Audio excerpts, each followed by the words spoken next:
وعلیکم السلام۔ اس پوسٹ کے اندر شرک، بدعت اور جھوٹ کو اکٹھا کر دیا گیا ہے۔ یہ خالص شیطانی پوسٹ کسی نے بنائی ہے۔ اس کے اندر ایک تو یہ گنبد دکھایا جا رہا ہے، گنبد جو شرک کی علامت ہے، بت پرستی کی علامت ہے، تو لہٰذا یہ شرکیہ پوسٹ ہے۔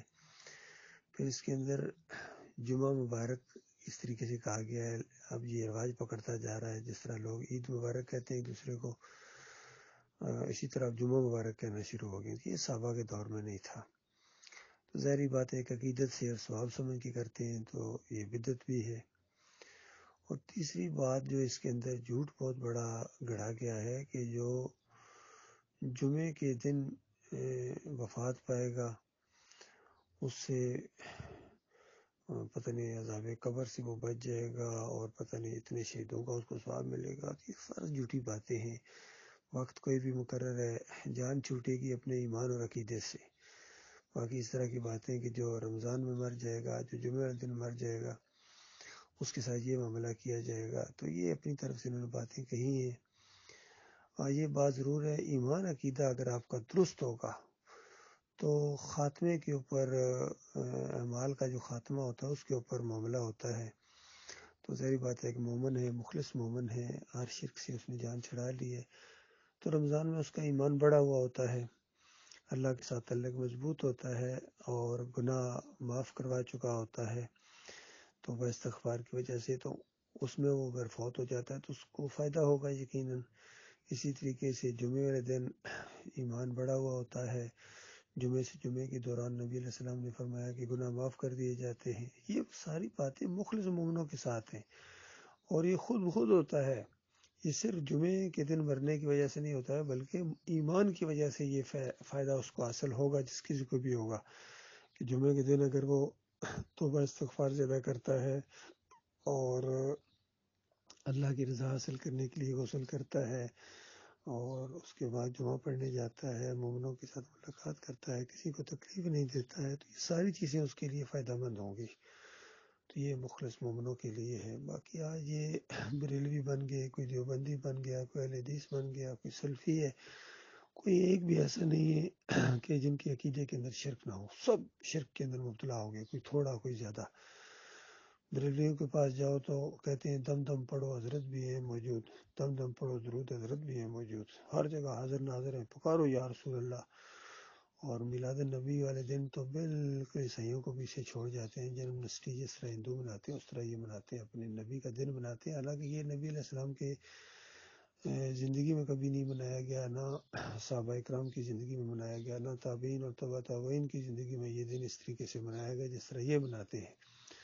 جب قومیں گمراہ ہو جاتی ہیں، مشرک بن جاتے ہیں، پھر ان کے اندر یہ طریقے رائج ہو جاتے ہیں۔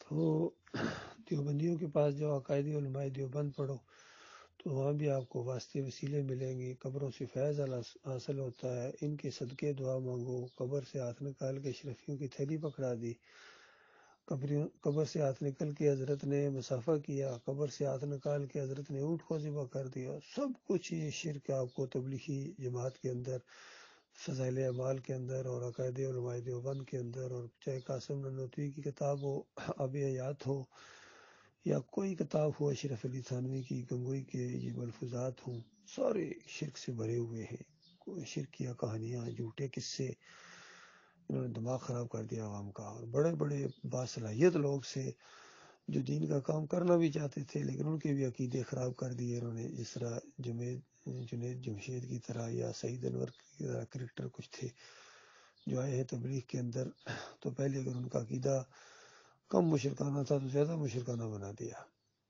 یہ حال ہے ان کا۔ پھر اہل حدیثوں کے پاس جاؤ، کہتے ہیں مردے سنتے ہیں، دیکھتے ہیں، پہچانتے ہیں۔ ابن قیم کہتے ہیں 50 سال بعد قبر کے اوپر کوئی پرندہ بیٹھے تو قبر کو پتہ، قبر والے کو پتہ ہے کہ چڑھا یا چڑیا ہے۔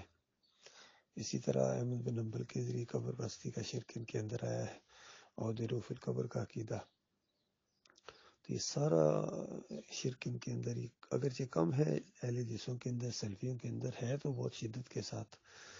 پھر یہ ایک نیا شوشہ چھوڑا ہے محمد حنیف نے دعوت القرآن کے اندر سجدہ تعظیمی کا شرک لے کے آئے. قوم پہلے ہی مشرک ہے. ان کو اور تھپکیاں دیتے ہیں کہ یہ نبی اگر نبی کو سجدہ کرے، یعنی نیک لوگوں کو سجدہ کرنا یہ اللہ کی رضا کے مطابق ہوتا ہے، اور اللہ کا حکم تھا، اللہ کی منشا تھی، مشیت تھی اللہ کی. اس طرح کی جھوٹی باتیں پھیلا کے، جھوٹ پھیلا کے اس نے اپنی تفسیر کے اندر یہ کفر و شرک کر کے مومنوں کی جماعت کو مشرک بنا دیا. سب لگے ہوئے ہیں، ایک سے ایک کٹا مشرک ہے، جو پہلے شرک کراتے ہیں پھر کہتے ہیں کہ سچوں کا ساتھ دو، یہ عمرہ کرو، حج کرو، حج کے عمرہ و حج کے کتابچے بانٹتے ہیں حجی کیمپوں کے اندر جا کے، حج کرو حج یو، اور عقیدہ یہ رکھو گے یوسف علیہ السلام کو سجدہ ہوا تھا. تو بتائیے ان کا ایمان بالکل شرک آلودہ ہے. تو ان کے جمعے نہیں ہیں، ان کے عمرے نہیں ہیں، ان کی حج نہیں ہے، ان کے پر فرض ہی نہیں یہ چیزیں. نہ نماز فرض ہے، صلاۃ ان کے اوپر، نہ جمعہ فرض ہے. ان کے اوپر بس ایک چیز فرض ہے، وہ جہنم کا آگ ہے، ابلتا ہوا لاوا ہے جس کے اندر ہی جائیں گے اگر انہوں نے توبہ نہ کی اسی شرک کے اوپر اگر مر گئے. اللہ تعالیٰ اس خوفناک انجام سے بچائے.